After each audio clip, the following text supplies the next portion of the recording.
Assalamualaikum warahmatullahi wabarakatuh. Alhamdulillah kita bertemu lagi dalam siri video saya berkongsi doa-doa daripada Al-Quran dan As-Sunnah. Dalam video sebelum ini saya berkongsi bacaan pembuka doa. Maka dalam video ini saya akan berkongsi satu lagi bacaan pembuka doa. Bahkan ia adalah lebih mudah dan diketahui ramai, telah pun dihafal ramai, yang saya yakin dapat menjadi satu amalan yang lebih mudah. Apakah yang saya masukkan dengan pembuka doa? Pembuka doa ni ialah apabila kita ingin berdoa kepada Allah Subhanahu Wa Taala, sememangnya dibolehkan kita berdoa terus, ya Allah bantulah aku dalam masalah ini. Namun adalah lebih afdal, adalah lebih utama jika kita membuka doa itu, kita memulakan doa itu dengan sesuatu lafaz, sesuatu bacaan yang bukan yang saya sendiri-sendiri buat, bukan yang diajar oleh tok syekh, tok guru yang serban besar ke apa ke, tetapi oleh Rasulullah sallallahu alaihi wasallam. Dalam video sebelum ini saya telah berkongsi dua bacaan pembuka doa. Yang pertama ialah seseorang itu membuka doanya, memulakan doanya dengan memuji Allah dan berselawat kepada Rasulullah. Yang ini Alhamdulillahirrabbilalamin. Allahumma salli ala Muhammad wa ala ali Muhammad. Ya Allah bantulah aku dalam masalah ini. Okey, itu yang pertama. Yang kedua ialah kita membaca Allahumma inni as'aluka bi anna lakal hamdu la ilaha illa anta al-mannanu badi'us samawati wal ard ya zal jalali wal ikram ya hayyu ya qayyum. Kemudian kita berdoa, ya Allah bantulah aku dalam urusan ini. Baik, yang itu tu mungkin panjang sikit, tak apa. Sekarang ini saya ingin berkongsi yang lebih pendek pula. Alah, kenapa tak kongsi yang lebih pendek awal-awal? Tak, saya nak tuan-tuan dan puan-puan menghafal yang panjang. Bila dah hafal, baru saya bagi yang pendek. Tapi katakanlah seseorang itu sudah pun menghafal, tak apa. Maka ada 3 option. Option pertama ataupun pilihan pertama, kita mulakan doa, kita buka doa dengan puji-pujian kepada Allah dan berselawat. Pilihan yang kedua seperti tadi kan, Allahumma inni as'aluka bi anna lakal hamdu la ilaha illa anta al-mannanu badi'us samawati wal ard ya zal jalali wal ikram ya hayyu ya qayyum. Dan sekarang saya akan ajar ketiga. Jadi ada 3 pilihan, 3 alternatif untuk memulakan doa. Kita boleh mempelbagaikan bacaan permulaan doa, bacaan pemula doa ini ataupun bacaan pembuka doa, ya. Bagi yang tak hafal yang tadi itu, Allahumma inni as'aluka bi anna laka hamdu, baca panjang, tak apa, yang ini pendek sikit, ya. Baik, yang ini daripada sebuah hadis yang dikeluarkan oleh Imam At-Tirmizi dalam sunannya, hadis nombor 3427 atau penomboran lain hadis nombor 3505, di mana Rasulullah sallallahu alaihi wasallam bersabda, da'watu zinnuni izda'a wa huwa fi batnil huti.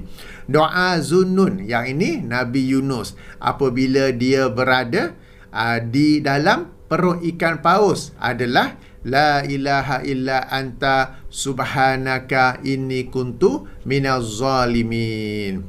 Yang ini merujuk kepada ayat, doa ini ada dalam ayat 87 surah Al-Anbiya, surah yang ke-21.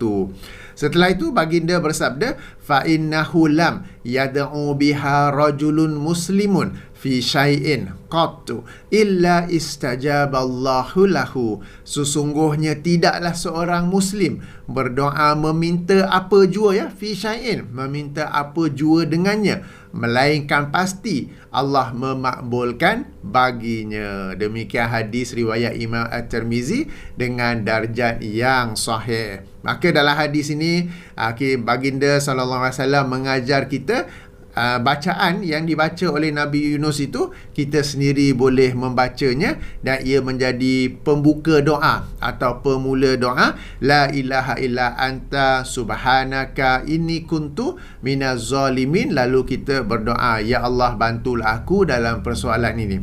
Tentang bacaan la ilaha illa anta subhanaka inni kuntu minaz zalimin ni, kalau kita rujuk dalam buku-buku petua ke, ustaz-ustaz yang suka sampaikan petua ke, ada macam-macam petua. Baca 40 kali lah, baca 100 kali lah, baca 44 kali lah selepas solat subuh, apa semua tu. Yang itu saya tidak temui dalilnya daripada Al-Quran mahupun As-Sunnah. Yang ada yang dalam hadis yang kita baca ni, baginda SAW sekadar menyebut bahawa sesungguhnya tidaklah seorang Muslim berdoa meminta apa jua dengannya, melainkan pasti Allah memakbulkan baginya. Jadi tak ada petua nak kena baca 40 ke 70 ke 100 ke 120 ke. Itu adalah petua-petua yang tersebar di kalangan sebahagian agamawan. Saya sendiri tidak mengamalkannya kerana tidak berasal daripada Rasulullah sallallahu alaihi wasallam. Petua daripada Rasulullah ialah kita membacanya dan kemudian kita berdoa. Okey. Kalau kita rujuk pada hadis ini, baginda bersabda da'watu Zinnuni izda'a wa huwa fi batnil huti. Doa Zunnun, yakni Nabi Yunus apabila dia berdoa ketika dalam perut ikan paus. Okey. Jadi ada juga yang memahami bahawa membaca ini saja sudah cukup menjadi doa. Yang ini apabila seseorang itu berada dalam kesusahan, berada dalam kesempitan, maka dia membaca saja ini,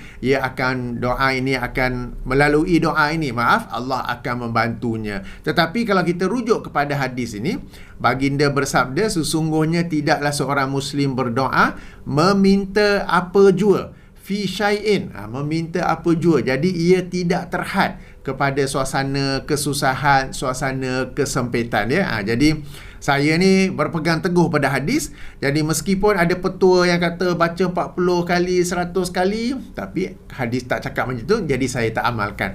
Demikian juga ada petua yang kata bila dalam kesukaran, bila dalam kesempitan, baca-baca ini, tapi Nabi bersabda boleh baca pada bila-bila masa, kan? Okey. Jadi kita membacanya sebagaimana yang dianjurkan oleh Nabi sebagai pembuka doa, sebagai pemula doa pada mana-mana doa yang kita hendak bacakan. Baik, kalau kita rujuk kepada apa yang disebut oleh Nabi Yunus alaihissalam ini, la ilaha illa anta subhanaka inni kuntu minaz zalimin. Dalamnya terkandung 3 perkara. Pertama, la ilaha illa anta, di situ terdapatnya kalimah tauhid ataupun penegasan tauhid.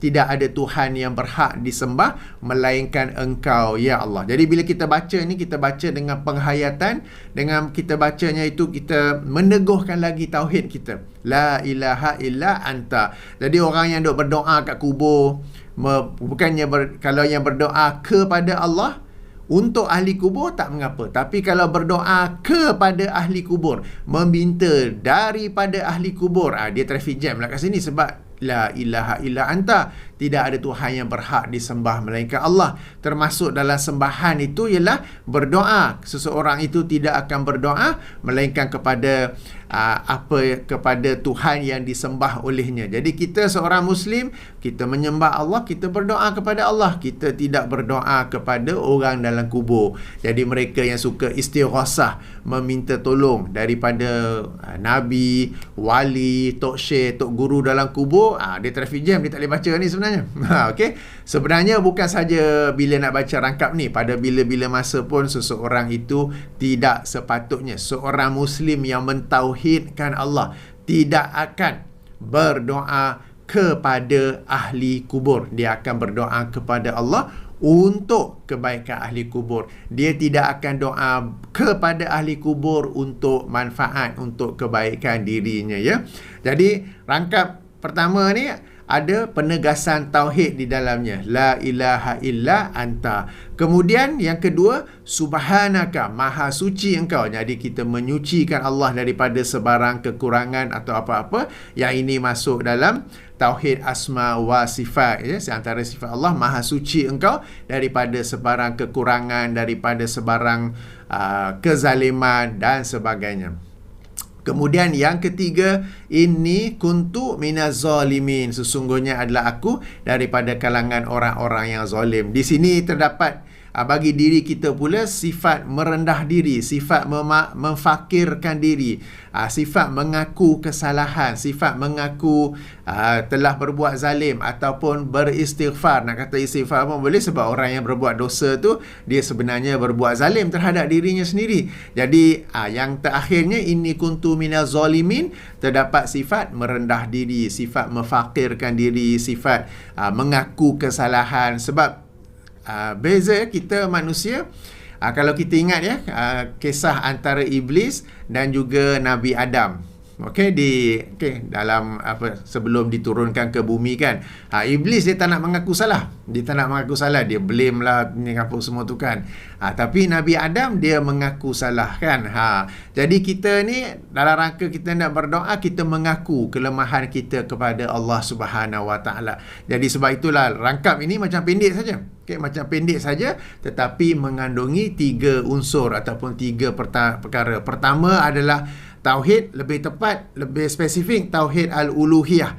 La ilaha illa anta. Tidak ada Tuhan yang berhak disembah melainkan Engkau ya Allah.